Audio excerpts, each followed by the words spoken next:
Sebuah truk Mitsubishi Fuso menabrak pagar tembok Polsek Sentolo, tepatnya di Jalan Yogyawates KM 16, Dusun Ponggangan, Kapanewon Sentolo, Kabupaten Kulon Progo Senin, tanggal 13 Desember tahun 2021, pagi. Diduga truk tersebut mengalami remblong. Kasih Humas Polres Kulon Progo, Ibtu Inenga Jeffrey mengatakan saat itu truk Fuso bernomor polisi H1321 TF dikemudikan oleh Lugito Widodo, 47, warga Gedong Tengen, Kota Yogyakarta. Semula truk tersebut melaju dari arah timur ke barat. Sesampainya di SPBU Pertamina Sentolo truk mengalami remblong.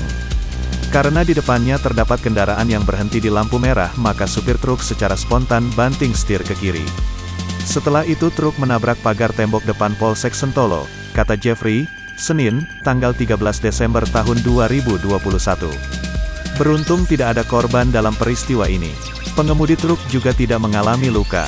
Hanya saja truk mengalami kerusakan di bagian bumper depan penyok. Dari kejadian itu kerugian ditafsir sebesar 2 juta rupiah. Sementara sopir truk, Lugito Widodo mengatakan truk yang dikemudikan awalnya melaju dari Ambar ke Tawang, Gamping, Kabupaten Sleman.